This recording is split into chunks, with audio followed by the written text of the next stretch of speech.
छत्तीसगढ़ के इस खास बुलेटिन में आपका बहुत स्वागत है।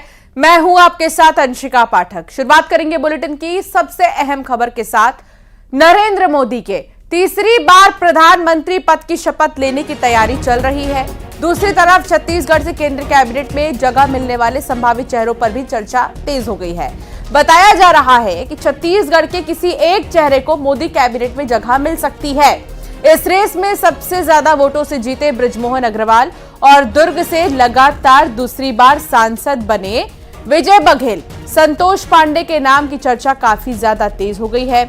इसके अलावा बताया जा रहा है कि दोनों में से किसी एक को केंद्र में मंत्री बनाया जा सकता है। तो एक तरफ जहां विजय बघेल का नाम काफी तेजी से आगे बढ़ रहा है, तो दूसरी तरफ बात करें अगर दूसरे चेहरे की तो बृजमोहन अग्रवाल, इसके अलावा संतोष पांडे जिन्होंने राजनांदगांव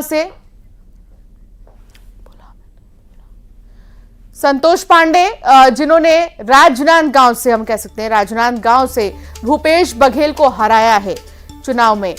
और अब इन तीन नामों को लेकर चर्चा हो रही है। पहला नाम एक बार फिर से आपको बता देते हैं, संतोष पांडे का है। दूसरा नाम विजय बघेल का है और तीसरा नाम बृजमोहन अग्रवाल का है, जिन्होंने सबसे ज्यादा वोटों से जीत हासिल की है। बृजमोहन अग्रवाल को लेकर चर्चा काफी जोरों पर है और इसमें देखना होगा कौन होगा मंत्रिमंडल का हिस्सा।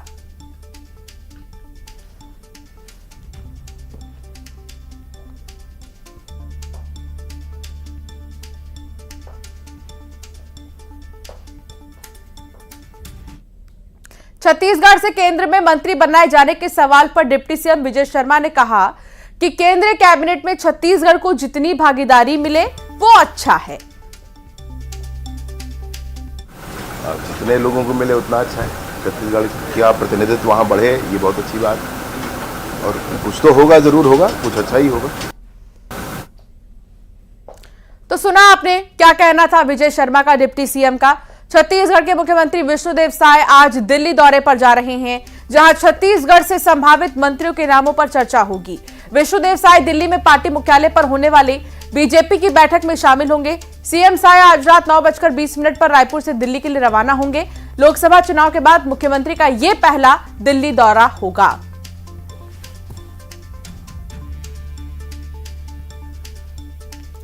तो सीएम विष्णुदेव साय का दिल्ली दौरा है और आज रात वो रवाना होंगे राजधानी के लिए। अशरफ काजमी संवाददाता साथ जुड़ गए हैं दिल्ली से।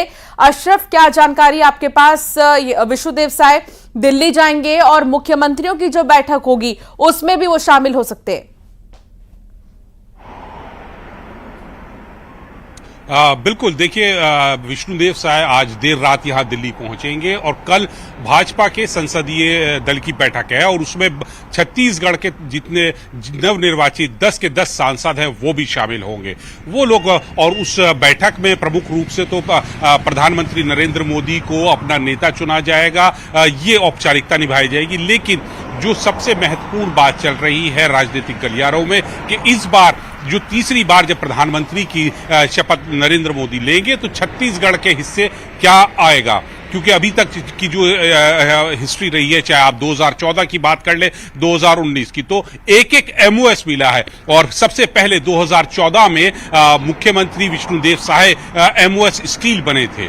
अब उसके बाद फिर एमओएस रेणुका चौधरी बनी, जिनको ट्राइबल अफेयर्स का मिनिस्ट्री दी। अब क्योंकि स्थिति बदल गई है, बड़े नाम भी आ रहे हैं और एक तरह से रिकॉर्ड भी बना है। बृजमोहन अग्रवाल जो सबसे प्रमुख दावेदार हैं और सबसे ज्यादा मतों से जिन्होंने जीत दर्ज की है, तो उम्मीद की जा रही है कि उनको कैबिनेट में एक अहम जिम्मेदारी दी जा सकती है। इसके अलावा जो रेस में है वो दुर्ग के सांसद विजय बघेल भी है और संतोष पांडे, जिन्होंने राजनांदगांव से पूर्व मुख्यमंत्री भूपेश बघेल को चुनाव में परास्त किया है, तो इनके नामों की भी चर्चा है। तो ये लोग यहां प्रतिनिधित्व कर सकते हैं। लेकिन अभी तक का जैसे नरेंद्र मोदी कैबिनेट का इतिहास रहा है, छत्तीसगढ़ के हिस्से में एक एक एमओएस आया है दोनों टर्म में, चाहे वो 2014 की बात कर लीजिए, 2019 की। अब 2024 में क्या होता है परिस्थिति, क्योंकि राजनीतिक परिस्थिति बदली हुई है। 2014 की बात करें, 2019 की, तो भाजपा पूर्ण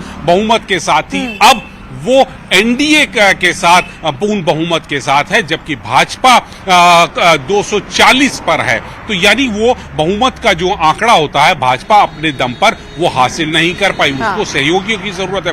तो सहयोगियों के हिस्से को में भी मंत्रिमंडल के जो सदस्यता है, उनके जो पद हैं वो जाएंगे, तो उसको भी देखा जाएगा किसको क्या जाता है, क्योंकि जितने सहयोगी दल हैं वो अलग अलग अभी से मांग करनी शुरू कर दी है कि हमें फलाना मंत्रालय चाहिए, हमें फलाना मंत्रालय चाहिए और इतने नंबर चाहिए। सबने अपने अपने नंबर गिना दिए, चाहे वो जेडीयू हो या टीडीपी हो या रामविलास पासवान की एलजेपी हो, तो हम हो, तो सभी लोग जो सहयोगी है एनडीए के चाहते हैं कि हमें उसमें मंत्रिमंडल में और उन आशाओं को अगर हम देखें तो फिर उसके लिए अभी समय है पूरा होने में, और उस पर भी विचार विमर्श का सिलसिला चल रहा है। अशरफ, बहुत शुक्रिया जानकारी साझा करने के लिए।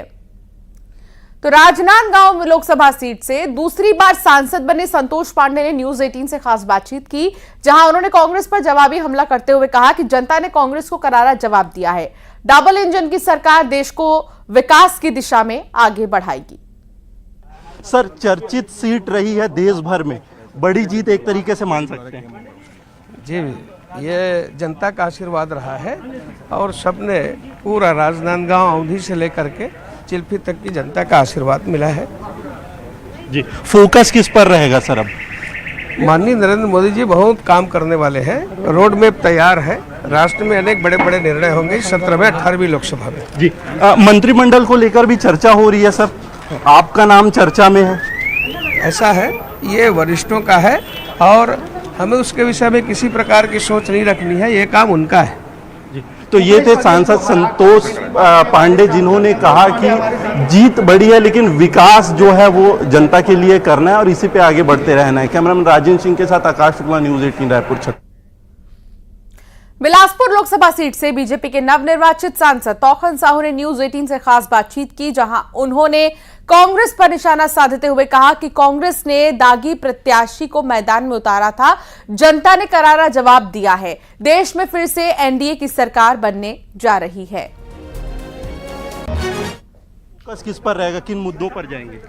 बिजली, सड़क, पानी, शिक्षा, स्वास्थ्य, जो हमारी मूलभूत आवश्यकता है हर आदमी का, उस पर निरंतर विकास हो, बिलासपुर का गौरव बढ़े, बिलासपुर का सम्मान बढ़े, स्मार्ट सिटी के रूप में बिलासपुर एक अलग पहचान स्थापित हो, हमारा जो चकरभाटा हवाई अड्डा है उसका विस्तार हो। कांग्रेस दावा कर रही थी कि बिलासपुर सीट जो है वो जीत रही है, युवा विधायक को उतारा गया। देखिए, एक दागी प्रत्याशी को उतारा गया था और ये तो जीत पहले से सुनिश्चित हो गई थी जी। डबल इंजन की सरकार है, अब किस तरीके से काम करेगी, क्या लगता है? जन भावनाओं के अनुरूप भारतीय जनता पार्टी की सरकार, केंद्र और राज्य की सरकार काम करेगी। तो वहीं बीजेपी प्रबंध समिति की बैठक होगी। सीएम विष्णुदेव साय की अगुवाई में इस बैठक का आयोजन किया जा रहा है।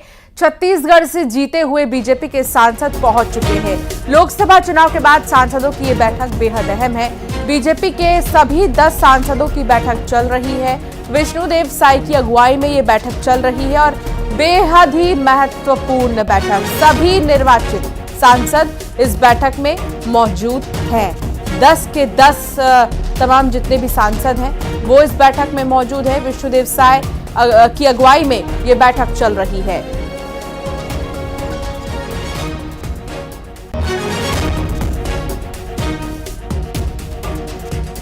आकाश शुक्ला संवाददाता साथ जुड़ गए हैं। आकाश, इस बैठक को लेकर क्या जानकारी आपके पास? जी बिल्कुल, जो सांसद जीत कर आए हैं वो तमाम सांसद पहुंचे थे। मुख्यमंत्री विष्णुदेव साय यहां पर पहुंचे थे और प्रबंध समिति की यहां बैठक हुई। कुछ देर पहले ही बैठक जो है वो संपन्न हुई है। इस दौरान जो बैठक के दौरान तमाम सांसदों का जो है वो स्वागत किया है मुख्यमंत्री विष्णुदेव साय ने और उन्हें एक मार्गदर्शन दिया है कि किस तरीके से वो काम करे, क्योंकि विष्णुदेव साय स्वयं ही कैबिनेट में जो है वो मंत्री रहे हैं, केंद्र में मंत्री रहे हैं, सांसद रहे हैं, तो बड़ा अनुभव उन्हें है। तो ऐसे में नवनिर्वाचित जो सांसद हैं उन्हें उनके अनुभव का लाभ मिला, दिशा निर्देश मिला है। इसके बाद जो रोड मैप तैयार किया है भाजपा में, उस पर आगे काम किया जाएगा। फिलहाल अभी बैठक खत्म हुई है, इसके बाद जो है शाम को सभी सांसद दिल्ली जाएंगे क्योंकि आला कमान का बुलावा आया है। और यहाँ पर बैठक के बाद जो है मुख्यमंत्री विष्णुदेव साय संगठन के और जो लोग हैं उनसे मिल रहे हैं। बैठक अभी दूसरी बैठक जारी है। इस तरीके से तमाम जो है वो जीत को लेकर एक बधाई का सिलसिला जारी है और चर्चा भी चल रही है कि आगे किस तरीके से अब सरकार काम करेगी। जी बहुत शुक्रिया आकाश जानकारी साझा करने के लिए। तो आगे किस तरीके से कार्य करना है इस पर चर्चा हुई है, बैठक खत्म हो चुकी है। आगे बढ़ेंगे खबरों में और बात करेंगे छत्तीसगढ़ के डिप्टी सीएम विजय शर्मा के बयान की, जिन्होंने कल चुनाव आचार संहिता हट जाने के बाद कहा है कि सरकार के काम में तेजी आएगी। छत्तीसगढ़ सरकार के सभी विभागों में काम शुरू हो जाएगा। विजय शर्मा ने इंडिया गठबंधन के सरकार बनाने की संभावना पर कहा कि अभी उन्हें सरकार बनाने का ख्वाब नहीं देखना चाहिए, आज से ही हम मेहनत शुरू कर देंगे, जनता बीजेपी के साथ है। वहीं डिप्टी सीएम ने बस्तर में बीजेपी की जीत पर कहा कि कांग्रेस ने ऐन मौके पर दीपक बैज का टिकट काट दिया था, जो सोचने वाली बात है। तो हम लोग अब खूब मेहनत करना फिर शुरू करेंगे, तो उनको अगले चुनाव के बारे में सोचना पड़ेगा। हमारी मेहनत आज से ही शुरू हो जाएगी, आज से ही जनता का सेवा शुरू हो जाएगा, आज से ही नए सिरे से काम शुरू कर ले रहे हैं। और इस तरह से वो सरकार बनाने का तो ख्वाब अभी नहीं देखते। अभी उनका आंतरिक मसला है, मैं उस पर नहीं कह सकता, लेकिन एक बात मुझे ध्यान आता है कि अध्यक्ष भी हैं, फिर भी इनका टिकट बस्तर में घोषणा होने के बाद कट गई थी। तो ये क्या हुआ था मसला, समझने वाली बात। साथ ही ये है कि छत्तीसगढ़ में जनता अनवरत भाजपा के साथ है, चाहे वो विधानसभा का चुनाव हो, चाहे वो लोकसभा का चुनाव हो। तो वहीं कांग्रेस की हार पर पूर्व कांग्रेस के प्रदेश अध्यक्ष धनेंद्र साहू का बयान आया है। उन्होंने कहा कि पार्टी को हार की समीक्षा करनी चाहिए। बड़े नेताओं को उतारने के बाद कांग्रेस हार गई, देखना चाहिए कि कौन कितना सक्रिय है। जातिगत आधार पर टिकट बांटना फेल साबित हुआ है। ये एक समीक्षा का विषय है और बहुत जल्दी प्रदेश कांग्रेस कमेटी इसकी समीक्षा करे, इस बात की अपेक्षा हम लोग करते हैं, ताकि देखें हम लोग कि आखिर फिर इतनी भारी हार क्यों हुई, हार का सामना क्यों करना पड़ा, जब सारे नेताओं ने मिलकर इस चुनाव के लिए प्रत्याशी चयन किए, सारे बड़े चेहरे इस चुनाव में उतरे, लेकिन उसके बावजूद भी हार क्यों हो गई। आज भी हमारे लगभग 34-35 विधायक हैं। और अब खबर जशपुर से है, जहां नाबालिग से 6 लोगों ने गैंगरेप किया है। शादी समारोह में नाबालिग से गैंगरेप की खबर आई है। 6 आरोपियों ने वारदात को अंजाम दिया। 2 नाबालिग को बहलाकर जंगल ले गए थे। एक नाबालिग ने भागकर परिजनों को जानकारी दी। 4 नाबालिग समेत 6 आरोपी को गिरफ्तार किया गया है। दीपक सिंह संवाददाता साथ जुड़ गए हैं। दीपक, पूरा मामला क्या है, विस्तार से बताइए। अंशिका, मैं आपको बताऊं कि ये पूरा मामला जो है सन्ना थाना क्षेत्र का है। सन्ना थाना क्षेत्र में एक शादी समारोह चल रहा था और इसी दौरान जो है दूसरे जिले से एक जो नाबालिग है वो अपने रिश्तेदार के यहाँ आई हुई थी और शादी समारोह के दौरान देर रात वो अपने घर अपनी सहेली के साथ लौट रही थी। इसी दौरान गांव के ही जो एक युवक है उसने अपने 2 साथियों के साथ इस पीड़िता का रास्ता रोका और इसे जंगल में खींचकर ले जाने लगे, जिसके बाद जो एक जो नाबालिग थी वो वहां से मौके से भाग गई और घर जाकर उसने सूचना दी। लेकिन जो दूसरी जो नाबालिग थी उसको जो है आरोपियों ने जो है जंगल ले गए और वहां पर उसके साथ बारी बारी से गैंगरेप किया गया। इस पूरे मामले में 6 लोग जो है अभी पुलिस ने सभी को पकड़ा है। इस मामले में 4 लोग जो है जो वो नाबालिग हैं और 2 आरोपी जो है वो बालिग हैं। फिलहाल पुलिस अभी आगे की कार्रवाई में जुटी हुई है और इस पूरी मामले की जांच पड़ताल की जा रही है और जो पीड़िता है उसका कथन दिया जा रहा है और फिलहाल पीड़िता का मेडिकल कराया गया है और आरोपियों को जो है आगे जेल भेजने की कार्रवाई की जा रही है। बहुत शुक्रिया दीपक जानकारी साझा करने के लिए। तो फिलहाल जांच का विषय और जांच जारी है, पुलिस जांच में जुट गई है। कोरबा से खबर, जहां 3 लोग फूड पॉइजनिंग के शिकार हो गए हैं। एक ही परिवार के 3 लोग बीमार हुए और तीनों मेडिकल कॉलेज अस्पताल में भर्ती किए गए हैं। तीनों ने गलती से धतूरा पत्ता की सब्जी खा ली।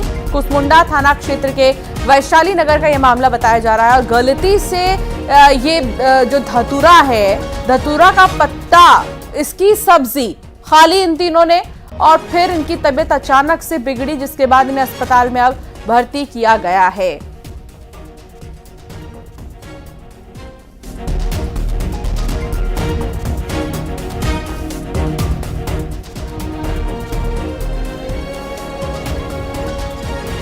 जशपुर में सड़क हादसे में पिता और पुत्र की मौत हो गई है। अज्ञात वाहन ने बाइक सवार पिता पुत्र को रौंद दिया।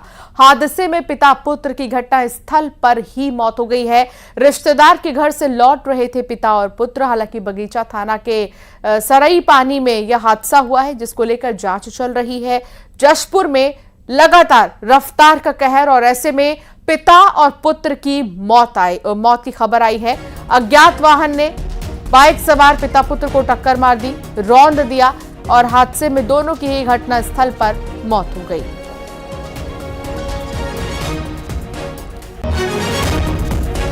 पिता और पुत्र की मौत सड़क हादसे में, और अचानक से एक अज्ञात वाहन ने बाइक पर सवार थे पिता और पुत्र दोनों को टक्कर मारी, और रौंदते हुए आगे अज्ञात वाहन निकल गई, लेकिन यह नहीं पता चल सका वो वाहन किसकी थी, कौन थे। जांच का विषय। सड़क हादसे में बेहद ही दुखद, पिता और पुत्र की मौत हो गई।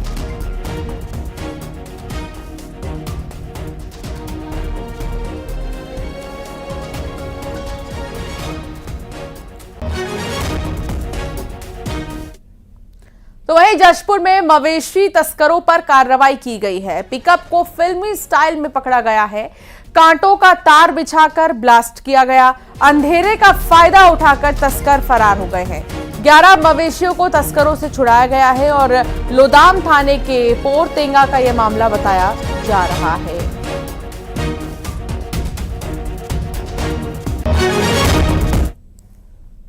नारायणपुर में इरक भट्टी कैंप पर नक्सलियों ने हमला किया। नक्सलियों ने जवानों के कैंप पर बीजीएल रॉकेट लॉन्चर दागे हैं, जिसके बाद तुरंत मोर्चा संभालते हुए जवानों ने भी फायरिंग शुरू कर दी। जवानों को भारी पड़ता देख नक्सली वहां से फरार हो गए हैं। नक्सलियों की तरफ से रॉकेट लॉन्चर से दागा गया एक बीजीएल जवानों के कैंप में फट गया। हालांकि इससे जवानों को कोई नुकसान नहीं पहुंचा है। नक्सलियों ने कोहकामेटा थाना क्षेत्र में हमला किया था, जिसके बाद सभी थाना कैंप को हाई अलर्ट पर रखा गया है। एसपी प्रभात कुमार ने नक्सलियों के हमले की पुष्टि की है।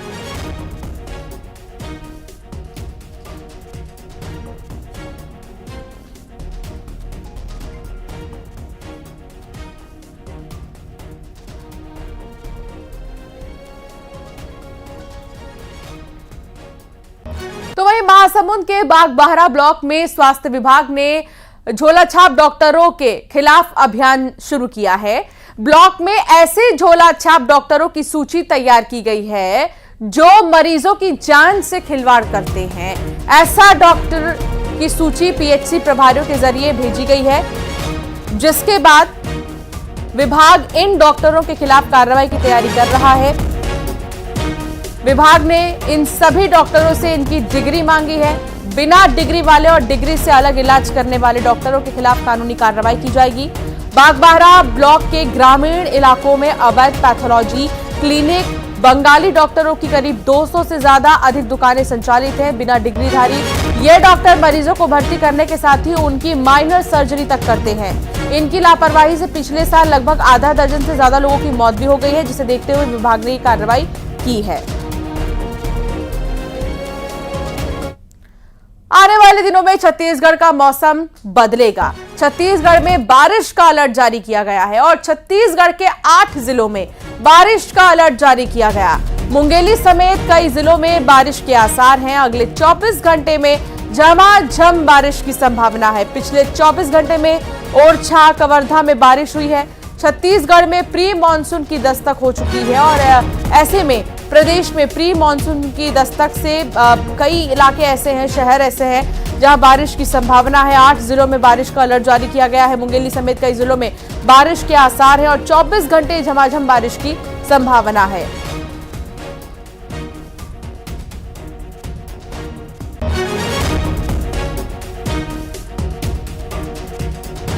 और अब एक नजर टॉप 20 खबरों पर। नई सरकार के गठन के बीच मंथनों का दौर